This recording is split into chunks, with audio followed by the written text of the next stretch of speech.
আমার গার্ডেনে এত সুন্দর একটা ফুল গাছ ফুটছে, মানে অনেক সুন্দর। এই যেগুলো সব কলি ওপরে পুরোটা ফুটলে যে কি সুন্দর লাগবে দেখতে।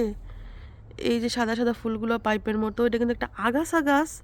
মানে আগাছা গাছের মধ্যে এত সুন্দর ফুল ফোটে, আমি দেখে সত্যি অবাক হলাম। আরও যে কতগুলো হইতেছে, এই যে এদিক দিয়ে হইতেছে, এদিক দিয়ে হইতেছে, এদিক দিয়ে হইতেছে, এই যে এখানে পাশে একটা আছে। আর আমার ঠান্ডা লেগে রয়েছে, নাক মুখ সব বন্ধ হয়ে রয়েছে ঠান্ডায়। আমার বয়স শুনে কেউ হাসেন না প্লিজ। আমি একটু পর পর আইসা ফুল গাছটা দেখি, আমার এত ভালো লাগে ফুল গাছটা। দেখেন কি একটা গাছ, আর কত সুন্দর ফুল ফুটে রয়েছে। আমি কিন্তু এই ফুল গাছটা কিন্তু লাগাই নাই, এমনিই হয়েছে, একটা আগাছা গাছ। আর কি সুন্দর লাগতেছে ফুল গাছটা দেখতে। এটা যখন পুরোটা ফুটবো কি যে ভালো লাগবে দেখতে। এদিকে আরও একটা গাছ আছে, আমি দেখাইতেছি। এই যে একটা গাছ, এটা অনেক বড় এই গাছটা। এই গাছটার মধ্যে সাদা সাদা গুঁড়া গুঁড়া ফুল ফুটছে।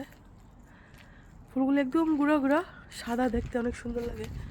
আমি দেখাইতেছি, এই যে সাদা সাদা ফুলগুলা, এই যে এগুলো হয়েছে কলি। এরকম ছোটো ছোটো গুঁড়ো গুঁড়ো কলি, কলির থেকে তারপরে এরকম সুন্দর সাদা ফুলগুলো ফোটে, পুরোটা গাছ ভরা। কত যে কলি ফুটে রয়েছে, এগুলো সব ফুটলে পুরোটা গাছ খালি সাদা দেখা যাব। পাতার চেয়ে ফুল আর ফুলের কলি বেশি।